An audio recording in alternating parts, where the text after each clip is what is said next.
good morning, dear parents and students. How are you this morning? I am Archana Dwivedi from Little Steps Play School, Anupur, and welcomes you too. So बच्चों, open your book, page number 13. क्या दिया हुआ है? पक्षी हमारे शिक्षक. ये lesson मैं रीड करने जा रही हूँ, आप लोग भी अपने बुक में देखिएगा. ओके, चलिए देखिए. महाराष्ट्र के संत दत्तात्रेय ने कुत्ते को अपना गुरु बनाया था. उनके 24 गुरु थे, जिनमें पक्षी भी थे. दत्तात्रेय जी बहुत बुद्धिमान थे. वे कहते थे जिससे हमें कुछ सीखने को मिले वही हमारा शिक्षक है. क्या था? महाराष्ट्र के संत कौन थे? दत्तात्रेय. ठीक है. उन्होंने अपना गुरु पशु पक्षी जानवरों सबको अपना गुरु बना करके रखा था. क्यों? क्योंकि उनको उनसे कुछ भी सीख मिलती है. ठीक है. वही हमारा शिक्षक है, वो हमारे शिक्षक हैं. शिक्षक किसको कहते हैं? जो हमें सच्ची राह बताए, सच्ची पढ़ाई कराए, वो शिक्षक. यदि यह बात मान ले तो पक्षियों से अच्छा शिक्षक कोई हो ही नहीं सकता. आओ हम यह जान लें कि पक्षी हमें क्या क्या सिखाते हैं. देखिए बच्चों, देखिए यहाँ पे बताया गया है कि पक्षी हमें क्या क्या सिखाते हैं, क्या सीख हमें मिलती है पक्षियों से. ओके, देखिए सबसे प्रमुख बात तो पक्षियों से सीखी जा सकती है कि वह स्वावलंबन और आत्मविश्वास की भावना. क्या होते हैं पक्षी? सबसे पहले देखिए आप लोग, स्वावलंबन और आत्मविश्वास होते हैं. स्वावलंबन मतलब क्या होता है? अपना आसरा. क्या होता है? अपना आसरा. आत्मविश्वास, अपने पर विश्वास. पक्षियों पर अपने ऊपर विश्वास होता है ना कि मुझे ये करना है, मैं ये कर पाऊंगा. ओके. आत्मविश्वास की भावना. पक्षी किसी के सहारे नहीं रहते, वे अपना भोजन स्वयं परिश्रम करके जुटाते हैं. वो क्या करते हैं? अपना भोजन अपने से स्वयं परिश्रम, अपने से मेहनत करके अपना भोजन लाते हैं. वे संचय में भी विश्वास नहीं करते. वे तो नित्य कुआं खोदकर पानी पीने वाले जीव हैं. जो दे उसका भी भला, जो ना दे उसका भी भला. क्या करते हैं पक्षी? अपने से ही अपना भोजन तैयार करते हैं, अपने से ही अपना भोजन ढूंढ कर लाते हैं. ओके. उनका ये है, जो अगर कोई दे रहा है उसका भी अच्छा है, उसका भी भला हो, और जो ना दे उसका भी भला हो. उसके लिए किसी भी प्रकार के कोई अपने अंदर कड़वाहट नहीं रखते पक्षी. ओके. हर पक्षी परिश्रम करके खाता है. गौरैया तुम्हारे आंगन में आती है, इधर उधर 2-4 दाने पड़े मिल जाते हैं, उन्हें चुगती है और फुर्र से उड़ जाती है. सारस को देखा है, एक पैर पर घंटों तक खड़ा रहता है. मछली दिखाई दी कि उसने अपनी लंबी चोंच मारी और मछली गटक ली. क्या होता है? देखिए, नदियों में, तालाबों में लंबी टांग वाला एक पक्षी दिखता है ना, वो मछलियों की तलाश में खड़ा रहता है एक पैर में. ठीक है.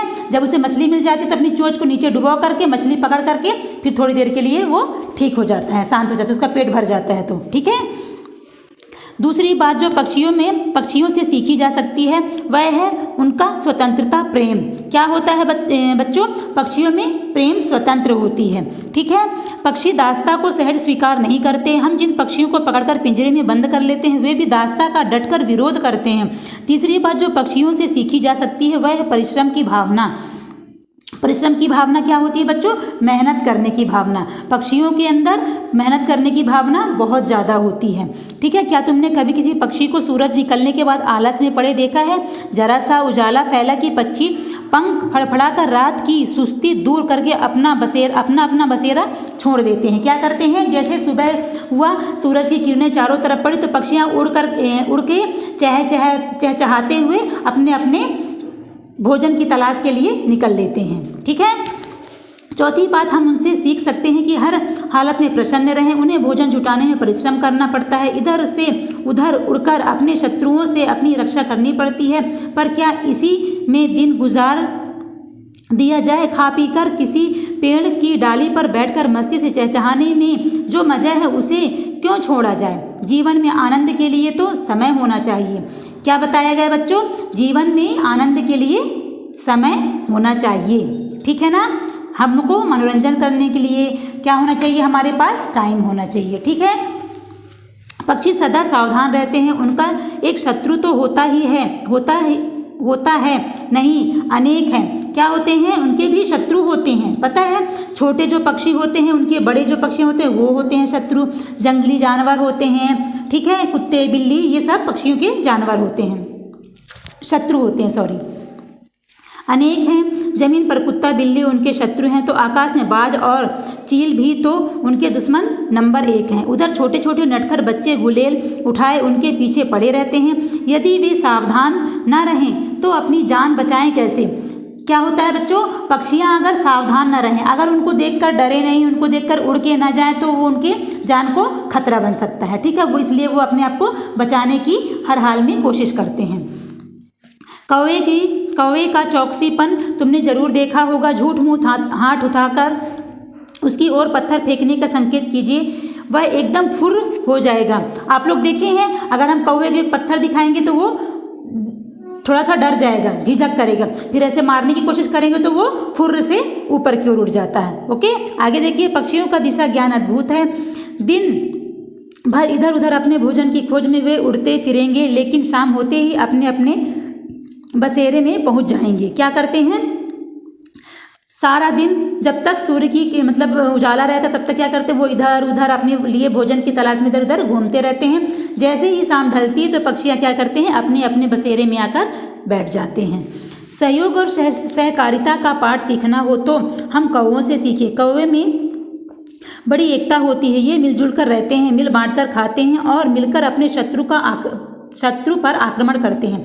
कभी किसी कौवे के बच्चे को पकड़ लो तो सारे कौवे काँव काँव करके इकट्ठे हो जाएंगे और बुरी तरह पीछे पड़ जाएंगे। बिल्ली को देखकर तो ये उसके पीछे ऐसे पड़ते हैं कि वह बेचारी छिपकर ही अपनी जान बचाती है। आप लोग देखते हैं, बिल्ली को अगर कौवे दिख जाते हैं तो क्या करते हैं, काँव काँव काँव चारों तरफ शोर आने लग जाता है काँव काँव की आवाज़ से। इसी तरह वो बिल्ली फिर क्या करती है, बेचारी क्या करती है, छिपकर ही अपनी जान बचाती है। मकान बनाने की कला अगर तुमने सीखी हो तो बयां और दर्जिन चिड़िया से सीखो। बयां का घोंसला देखकर तो हम चकित रह जाते हैं। बबूल, बेरी या ताड़ के पेड़ों पर लटके बयां के घोंसले तुमने देखे होंगे। तेज से तेज हवा के झोंकों में भी ये सुरक्षित रहते हैं। बयां कैसे अपना घोंसला बनाती है, आप लोग को पता है, एकदम जैसे अपन धागे या ऊन से कोई चीज़ गूंथ के नहीं बनाते, उस तरीके से वो अपना घोंसला बनाती है। ठीक है, बयां अपना घोंसला बुनकर तैयार करती है। वो तो दर्जन चिड़िया सीकर, यह चिड़िया पत्तों को आपस में से लेती है।